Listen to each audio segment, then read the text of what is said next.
मते देखी डरुचु कौन भाई? मोर तो बयस हेलानी, मु तम मानकर किछि क्षति करिबिनी। तमे माने जेते दिन चाहिबो ए घरे रही पारिबो। अरे मीनू, तू सियाल मौसी को डरनी, से हमर किछि क्षति करिबेनी। आमे आज राति एठी रहि जिबा, सकाळे एठु चली जिबा। एमिति कथा ही से माने सेई राति सेठी रहि गले। रिनु आ मिटू बहुत थकी जाइतले, से माने शीघ्र ही सोई पड़िले। हेले मीनू भय रे सोई पारिलानी।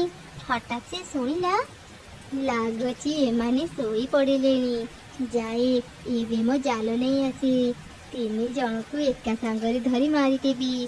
तापरे एमानक मांस फ्रिज रखी अल्प अल्प करी खाइबी। एमिति कहे से बुढ़ी सियाल निज रोषेई घर को गला। से एक जाल आ एक छुरी बाहर कला।